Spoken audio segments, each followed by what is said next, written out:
Hello and welcome to this lecture. आज के इस लेक्चर में हम देखने वाले हैं कम्युनिकेशन स्किल के अंदर स्ट्रेस मैनेजमेंट के बारे में। मतलब कि हम किस तरह के अपना जो स्ट्रेस मैनेजमेंट कर सकते हैं, उसके साथ साथ हमारा टाइम मैनेजमेंट किस तरह से कर सकते हैं। आगे के लेक्चर में यही हमने देखा था कि एक्चुअली में स्ट्रेस और टाइम मैनेजमेंट कैसे किया जाता है। बट अब हम क्या देखते हैं कि उसको हम कैसे रियल लाइफ के अंदर अप्लाई कर सकते हैं, उसको हम कैसे गोल सेट कर सकते हैं, उसको कैसे हम यूज कर सकते हैं, हमें स्ट्रेस से कैसे दूर रहना होगा। तो वो समय हम देख रहे हैं। आगे के लेक्चर में हमने उसका इंट्रो देखा था, अब हम उसको इन डिटेल देखने वाले हैं। तो यहाँ पे सबसे पहले तो हम देखेंगे कि सेट गोल एंड प्लान, उसका स्टेप 1 है जो हम किस तरह से उसको अप्लाई कर सके। आगे हमने लास्ट टाइम टाइम मैनेजमेंट का चार्ट देखा था। तो यहाँ पे अब हम देखेंगे सेट गोल्स एंड प्लान्स के बारे में। तो आइए स्टार्ट करते हैं आज का लेक्चर। तो सबसे पहले तो यहाँ पे आपको कई सारे स्टेप दिए गए हैं, मतलब कि आपको किस तरह से गोल सेट करना है, किस तरह से अपना प्लान सेट करना है, किस किस चीज़ की इसके अंदर ज़रूरत है, ये उसकी डिसएडवांटेज एडवांटेज इसके बारे में हम देखना है। तो सबसे पहले यहाँ पे देखो, what do you really want. आप रियली में क्या करना चाहते हो उसके बारे में सोचो पहले।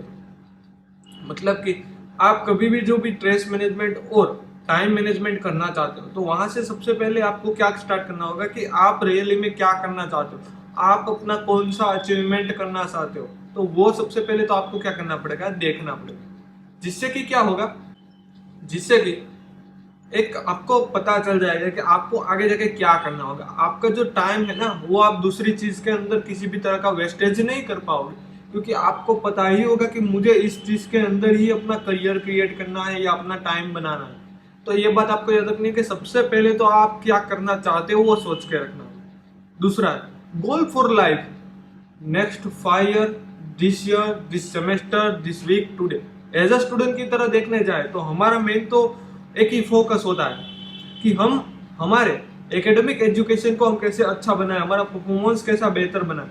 तो उसके लिए आपको गोल्स क्रिएट करने होंगे कि जैसे देखने रहे कि इस साल में यहाँ तक स्कोरिंग करूंगा, इस सेमेस्टर के अंदर, इस एग्जाम के अंदर मैं ये ऐसी परफॉर्मेंस करूंगा या इतना स्कोरिंग होना चाहिए मेरा, इस वीक के अंदर जो भी मेरा परफॉर्मेंस है वो इतना रहना चाहिए, या आज के दिन में मैं इतने टास्क कंप्लीट करने वाला। तो एज अ स्टूडेंट देखने जाए तो आपका 1 ईयर, 1 सेमेस्टर, 1 वीक और 1 डे हिसाब से आपका कोई भी गोल मैनेजमेंट होना चाहिए।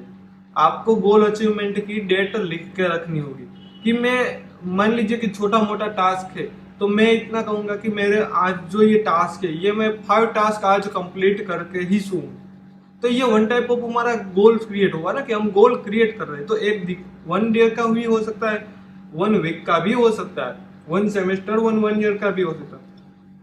और प्रोफेशनल जो हम लाइफ की बात करें या प्रोफेशनल कोई भी पर्सन की बात करें, तो उसका गोल जो होता है वो बड़ा बड़ा होता है। जैसे कि नेक्स्ट 5 ईयर के अंदर मैं या हमारी न्यू कंपनी ओपन करूंगा, या मैं इस जॉब के अंदर इतना इम्प्रूवमेंट करूंगा, या मैं इस डेजिग्नेशन पर आ जाऊंगा।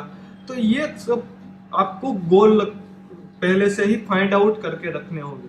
उसका टाइम लिमिटेशन भी आपको रखना होगा, जिससे कि क्या होगा, आप अपने गोल के प्रति अचीवमेंट करने के लिए पूरी ताकत लगा सकते हो, अपनी पूरी के पूरी माइंड इसके अंदर लगा सकते हो। जब आपने कुछ शेड्यूल ही नहीं किया है तो आप इसके अंदर कुछ नहीं कर सकते। तो सबसे पहले आपको शेड्यूलिंग करना होगा कि सबसे पहले मैं क्या करना चाहता हूँ और उसको कितने साल के अंदर या कितने सेमेस्टर या वीक के डे के अंदर मुझे कंप्लीट करना है। तो वो सब आपको सबसे पहले तो क्या करना होगा, गोल फाइंड आउट करके ही रखना होगा। उसके बाद राइट देम डाउन और लुक देम पीरियडिकली। मतलब कि जैसे आप कुछ करना चाहते हो उसको सबसे पहले तो आप लिख लीजिए, आप उसको सबसे पहले लिख लीजिए और उसके अंदर आप बार बार देखकर उसके अंदर आप क्यों न्यू इम्प्रूवमेंट कर सकते हैं उसके हिसाब से आपको काम करना होगा। तो ये होगा failing to plan is plan to fail. Plan के अंदर फेलिंग मतलब प्लान क्या हो गया, कंप्लीटली फेल हो गया। तो हमें एक याद रखना होगा कि जो भी आप गोल या प्लान फिक्स कर रहे हो वो फेलिंग के चांसेस तो ज्यादा नहीं होने चाहिए, या आप फेलिंग के चांसेस ज्यादा है तो उसको किसी और, जिससे कि हम उसको अचीव कर सके, उस तरीके से आपको उसको कन्वर्ट करना होगा। You can always change your plan later but only if you them have. आप अपने प्लान्स ऑलवेज चेंज कर सकते हो, बट आपको याद रखना होगा कि आपने किसी एक टास्क को कंप्लीटली स्टार्ट कर दिया है या किसी एक प्लान पर वर्क करना स्टार्ट कर दिया है, तो आप उससे दूसरे प्लान पे नहीं जाओ। क्यों? क्योंकि आप किसी एक प्लान के अंदर तो अपना फोकस रख ही नहीं पाओगे। तो जिस चीज भी हम करना चाहते हो उसको अंदर हमारा 100% 100% हमारा फोकस होना चाहिए, जिससे कि हम किसी भी तरह का गोल अचीव कर सके और प्लान्स क्रिएट कर सके। तो ये बात आपको कंप्लीटली याद रखनी है। यहाँ पे आपको स्टेप 1 दिखाया गया था, सेट गोल एंड प्लान। अब आगे देखते हैं। दूसरा है determine how you spend that. अब हमें डिटरमाइन करना है कि हम किस चीज के अंदर कितना टाइम स्पेंड करेंगे। तो वो हमें डेली रूटीन क्रिएट करके रखा है, जैसे हमने आगे भी किया था एज ए स्टूडेंट की तरह। हमें कितने टाइम कितना वर्क करना है, कितने टाइम हमें प्ले करना है, कितने टाइम में हमारा होमवर्क कंप्लीट करना है, कितने टाइम हमें सोना है। तो ये डेली रूटीन होता है। तो हमें ये डेली रूटीन बनाना पड़ेगा, जिससे कि क्या हो, हमारा जो भी वर्क के अंदर सही से टाइम स्पेंड कर सके, कोई भी वर्क हमारा छूट ना जाए। इसलिए हमें सबसे पहले तो टाइम डिटरमाइन करना पड़ेगा कि हम किस वर्क में कितना टाइम स्पेंड करेंगे। तो वो हम देख लेते हैं स्टेप्स 2 के अंदर में क्या करना है। Note down your daily routine. मैंने कहा वैसे ही कि हमने आगे भी बनाया था, एज ए स्टूडेंट की तरह हमें डेली रूटीन शेड्यूल क्रिएट करना होगा। तो हमें डेली टू डेली हमारा डेली रूटीन लिखना होगा, जिससे कि हमें लास्ट में पता चलेगा कि हमने एक दिन में कितना और कहाँ पे टाइम हमारा जो वेस्ट किया है, जो हमें करना नहीं है। तो ये आपको कंप्लीटली करना है। आपको daily routine A to Z note करना होगा। Update every half hour, note end of the day. आपको अपना जो हाफ आवर के बाद अपना वर्क अपडेट करने हैं। मतलब कि जो भी आप डेली रूटीन लिखते हो, तो डेली रूटीन आप ऐसे नहीं लिखोगे कि मैंने आज पूरा का पूरा दिन खत्म हो गया, अब मैं सुबह से नाइट को मैं सुबह से लिखने को स्टार्ट करूँ। ऐसा नहीं है। डेली रूटीन तो आपको half hour and half hour करना होगा। मतलब कि आप जब उठते हो उसके हाफ आवर के बाद आपको लिखना होगा, आप जब उठने की जो भी आपने टाइम स्पेंड किया है जिस चीज में, तो आपके अंदर जो भी आप वर्कआउट करते हो उसके हाफ आवर के अंदर आपको वो अपडेट करता रहना है अपना डेली रूटीन, जिससे कि आप किसी चीज को भूल ना चाहे या किसी भी चीज को मिस ना कर बैठे। तो यह बात आपको कंप्लीटली याद रखनी है कि आपको डेली शेड्यूलिंग तैयार करना है, उसके बाद उसको हाफ आवर के बाद उसको क्या करता रहना है, अपडेट करता रहना है। Note the end of day, मतलब कि जब भी एंड हमारा डे कंप्लीट हो जाए उसके बाद हमें अपडेट नहीं करना है, हाफ एन आवर के बाद ही हमें अपडेट करना है। तो ये बात आपको याद रखनी है। उसके बाद है थर्ड स्टेप। थर्ड स्टेप के अंदर इवोल्यूट। इवोल्यूट मतलब कि हमें देखना है जो भी हमने हमारा रूटीन लिखा है या हमें रूटीन है, तो उसको हमें पहले ऑब्जर्वेशन करना है कि मेरा टाइम कहाँ पे वेस्टिंग हो रहा है, किस जगह पे मुझे ये टाइम नहीं देना है, या किस चीज में मुझे कितना टाइम देना है। किसी भी चीज जो नॉर्मल है उसके अंदर हम ज्यादा टाइम दे देते हैं, बस जिसकी जरूरत है वो हम ज्यादा टाइम नहीं दे सकते। तो वो हमें इवोल्यूट करना होगा। तो यहाँ पे हम देखते हैं इवोल्यूट के अंदर क्या कहना चाहते हैं। मैंने तो यहाँ पे कह दिया कि जो भी टाइमिंग मैनेजमेंट है वो करना है। How I am wasting time. सबसे पहले तो मैंने कहा वैसे कि आप जब भी डेली रूटीन लिखते हो तो उसके अंदर आपको ऑब्जर्वेशन करना होगा कि मैं अपना टाइम कैसे वेस्ट करता हूँ, किस किस जगह पे, किस किस समय पे मैंने अपना टाइम वेस्टिंग किया जो मुझे किसी और चीज में लगाना था। तो वो आपको कैलकुलेट करना है और अपना जो भी डेली रूटीन है वो तो बेहतर बनाने की कोशिश करनी। क्योंकि आप डेली टू डेली मान लीजिए कि आज आपने अपना रूटीन लिखा, तो उस आपको नाइट में ही पता चल जाएगा कि आपने कितने घंटे वेस्टिंग किए। तो उस हिसाब से आप उसको जो ओवर आपने वेस्ट टाइम दिया है उसको आप कल टुमारो के अंदर उसको बेहतर इंप्रूवमेंट में ला सकते हो, उसको यूटिलाइज कर सकते हो, जिससे कि आज हमारा वेटिंग हुआ है वो कल ना हो। तो ये बात आपको याद रखनी है। How I am wasting time. में वेस्टिंग टाइम कैसे करता हूँ वो मुझे सोचना है। What can I doing more effectively. मैं अपना टाइम या अपना वर्क कैसे इफेक्टिवली बना सकता हूँ। मैंने कहा वैसे ही कि आपको ऑब्जर्वेशन लोगे तो ही आपको पता चलेगा कितनी इसके अंदर जरूरत है, किस किस टाइम की हमें यूटिलिटी करनी है। तो वो हमें देखना है। इस तरह से हमें अपना वर्क कैसे इफिशियंसी बनाना है, कैसे इफेक्टिवली बनाना है, किसे हम इसको स्पीड के अंदर या हमें जो टाइम मिला है वो टाइम के अंदर कंप्लीट करना है, वो हमें सब कुछ देखना होगा। When I am most productive, किस टाइम में सबसे मैं ज्यादा प्रोडक्टिव होता हूँ। ये चीज जो आपको गोल्डन एमपी की तरह याद रखनी है। एक बात याद रखना है, आप जब भी अपना डेली रूटीन लिखते हैं तो डेली के अंदर आपके जो 2 या 3 कलाक होते हैं ना, दिन घंटे, वो कैसे होते हैं कि आप उसके अंदर 6 घंटे का काम कर देते हो। तो वो वन टाइप ऑफ आपके प्रोडक्टिविटी टाइम है।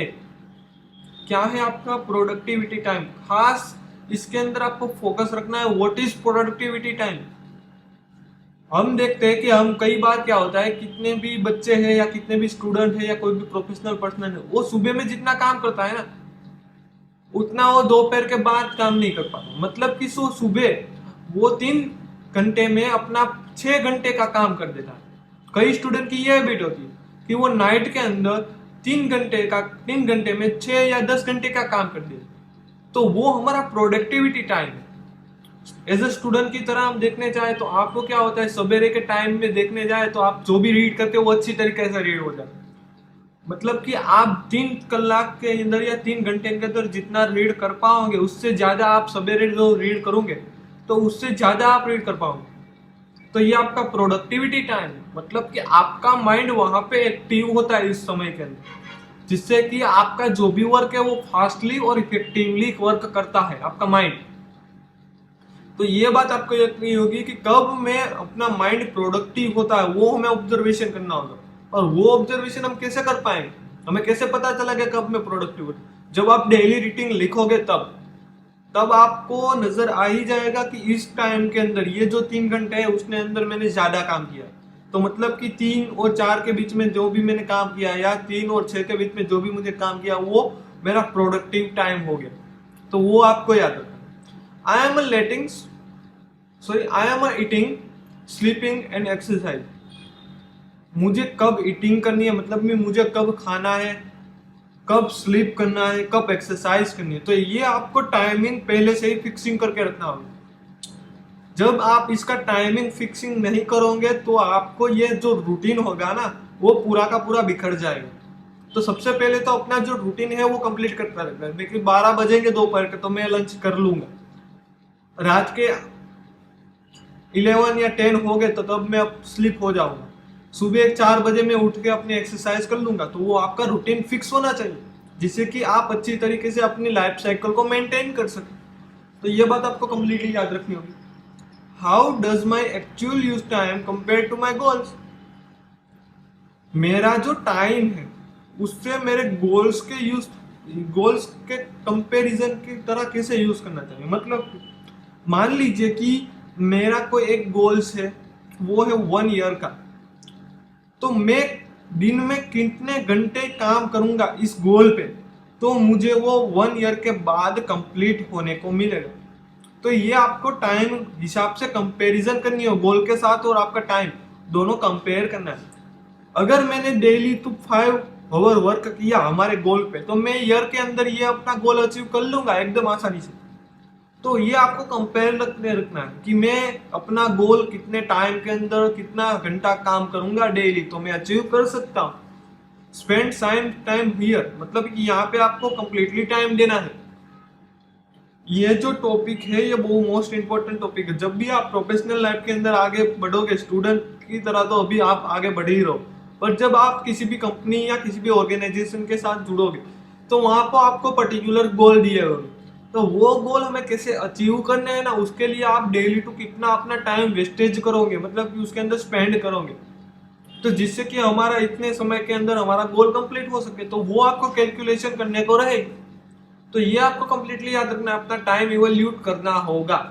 ओके, अब आगे बढ़ते हैं। 4th स्टेप है शेड्यूल एंड लिस्ट। तो देखते हैं किस किस तरह का हमें शेड्यूलिंग करना है, किस किस तरह का हमें लिस्ट क्रिएट करना है। Make a schedule include classic, work, exercise, sport, social time, mail time, skill. मतलब कि हमें सबसे पहले तो हमारी जो लाइफ साइकिल है डेली वर्किंग, तो वो हमें सबसे पहले शेड्यूल करनी होगी। मतलब कि हम अपने क्लासेस के अंदर एज ए स्टूडेंट की तरह जाए तो ऐसे क्लासेस के अंदर हम कितने टाइम का शेड्यूल लेंगे, उसके बाद हमारा जो भी कोई वर्क है तो उसके अंदर हम कितने टाइम देंगे, हमारी एक्सरसाइज के लिए भी आपको टाइम निकाल के रखना है, अपनी स्पोर्ट के लिए, स्पोर्ट हॉबी के लिए भी अपना टाइम निकाल के रखना है, सोशल टाइम के लिए भी आपको टाइम निकालना होगा, मेल टाइम के लिए भी निकालना होगा और स्लीप के लिए भी निकालना होगा। तो अपना जो सारा वर्क है, जैसे कि अपना सोशल सोसाइटी के थ्रू हमारा जो भी कोई वर्क होता है, या हमारे पर्सनल लाइफ के अंदर हमारा वर्क होता है, और हमारे जो भी करियर के अंदर कोई भी हमारा वर्क होता है, तो उसको हमें डे वाइज कंप्लीटली क्या करना होगा, डिवाइड करना होगा आवर वाइज, कि मैं यहाँ पे जो समय है वो यहाँ पे सोशल टाइम को दूंगा। रात का जो समय है मतलब कि 10 बजे के बाद तो वहां पे मैं स्लीप हो जाऊंगा। उसके बाद सवेरे है तो मैं एक्सरसाइज करूंगा।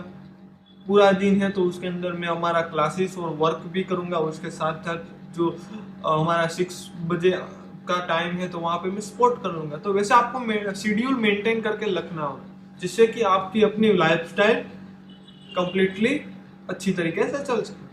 Figure out your prime productivity time and try to schedule difficult tasks for time when you are most alert. मैंने कहा वैसे ही यहाँ पे आपको दूसरी बार प्रोडक्टिविटी टाइम पे आ गया है। Productivity time is the most important in your life, याद रखना है आपको। मतलब कि आपको सबसे पहले तो अपना प्रोडक्टिविटी टाइम कौन सा है वो आपको शेड्यूल कर लेना है, और उसके अंदर आपको क्या करना है, जो भी हमारे डिफिकल्ट टास्क है ना उसके अंदर प्रोडक्टिविटी टाइम के अंदर ही वो करने हैं, जिससे कि क्या हो सके, हमारा जो माइंड होता है ना प्रोडक्टिविटी टाइम के अंदर एक्टिव होता है, जिससे कि कोई भी डिफिकल्ट टास्क हम आसानी से उसको कर सकते हैं। तो ये बात आपको याद रखनी है कि जब भी हमारा प्रोडक्टिविटी टाइम होता है उस समय पे आपको कोई ना कोई डिफिकल्ट टास्क करना है। तो ये आपको कंप्लीटली याद रखना है। तो ये हो गया हमारा शेड्यूल और लिस्ट। अब देखते हैं टू डू लिस्ट। 5 स्टेप है हमारा टू डू लिस्ट। मतलब कि आपको दिन भर में कौन कौन से टास्क करने हैं वो आपको सबसे पहले क्या करना होता, टू डू करना होगा, उसको लिख लेना है किसी बुक के अंदर या किसी लिस्ट में। Break down big task into small ones. आपके जो भी बिग टास्क है उसको आपको स्मॉल के अंदर लिख देना है, जिससे कि आप उसको देखकर उसको रिमेम्बर कर सके। Okay, do easy thing first. जो भी हमारी इजी थिंग्स है, मतलब कि हमारे जो दिन भर में जो भी हमारे इजी टास्क है वो सबसे पहले हमें कंप्लीट कर देना, जिससे कि वो सबसे पहले और कम टाइमिंग के अंदर कंप्लीट हो, और हम दूसरे जो हमारे बिग टास्क है या डिफिकल्ट टास्क है उसके अंदर हम अपना टाइम दे सकें। Priority wise using due dates and importance. तो ये भी एक हो सकता है कि आपको वर्क है वो कब और किस तरीके से कंप्लीट करना है, उसका इम्पोर्टेंट क्या है, उस हिसाब से भी आप वर्क कर सकते हो। तो यहाँ पे ये आपको टू डू लिस्ट क्रिएट करनी होगी कि हमारे पास बिग टास्क कितने, उसमें से हमारे पास जो इजी टास्क है वो कितने, वो हमें अलग से फिल्टर करके रखना है। उसमें से हमने फिर फिल्टर करना, क्योंकि हमें ड्यू डेट और इम्पोर्टेंट के हिसाब से प्रायोरिटी वाइज हमें किस किस टास्क को पहले करना चाहिए, तो वो सबसे पहले तो हमें कंप्लीट करके रखना होगा। ओके, उसके बाद हम यहाँ पे टाइम मैट्रिक्स आपको यहाँ पे दिया गया है कि टाइम मैट्रिक्स का मतलब क्या है। सबसे पहले तो टाइम मैट्रिक्स बहुत इंपॉर्टेंट है हमारे लाइफ साइकिल के अंदर। जब भी आप किसी बिग ऑर्गेनाइजेशन की तरह वर्क करते हो या कम्युनिकेशन करना चाहते हो, तो सबसे पहले तो आपका टाइम और मैट्रिक्स मैनेजमेंट होना चाहिए, उसको कंप्लीटली मैट्रिक्स करके रखना हो। तो यहाँ पे आपको जो वर्क का यहाँ पे आपको डिवाइडेशन मिल जाएगा, आपको डिस्ट्रीब्यूशन किया गया, तो उसको ये 4 चीज के अंदर आपको डिस्ट्रीब्यूशन करना होगा। Urgent, not urgent, important, not important. मतलब कि जो भी वर्क अर्जेंट है बट इंपॉर्टेंट नहीं है वो हमें क्या पे लिखना है, यहाँ पे। जो भी वर्क हमारा अर्जेंट है और इंपॉर्टेंट भी है, जो हमें पहले करना चाहिए, वो यहाँ पे हम लिखेंगे। जो वर्क हमारा नॉट इन अर्जेंट है, मतलब कि हमें अर्जेंट नहीं है, उसको कम समय के अंदर देना नहीं है, बट इंपॉर्टेंट है, तो वो भी हमने यहाँ पे लिखा। और नॉट इंपॉर्टेंट और नॉट अर्जेंट, तो ये हिसाब से आपको कंप्लीटली डिविडेशन करना होगा, अपना वर्क का डिस्ट्रीब्यूशन करना होगा, जिससे कि आपको पता चले कि किस वर्क के अंदर मैं किस तरह का टाइम स्पेंड कर सकता हूँ। जैसे कि अर्जेंट और इम्पोर्टेंट है तो उसको सबसे पहले हमें कंप्लीट करना होगा, नॉट अर्जेंट बट इंपॉर्टेंट है तो उसको भी हमें कंप्लीट करना होगा। तो ये हिसाब से आपको क्या करना होगा, टाइम हमारा डिस्ट्रीब्यूट करना होगा किसी वर्क के अंदर। तो ये हो गया टाइम मैट्रिक्स। आपको टाइम मैट्रिक्स भी बनाना होगा, तो जिससे कि आप अपना वर्क लोड कम कर सके और किस हिसाब से आपको वर्क करना है वो भी आपको पता चले। उसके बाद यहाँ पे 10 step for concentration in study. मतलब कि अपनी स्टडी के अंदर आपको कंसंट्रेशन करना है तो वो किस तरीके से कर सके। तो यहाँ पे एज ए स्टूडेंट लाइफ की तरह आपको ये कंप्लीटली याद रखना होगा कि किस तरह से आप कंसंट्रेशन कर सको। तो वहाँ पे यहाँ पे 10 टॉपिक दिए गए।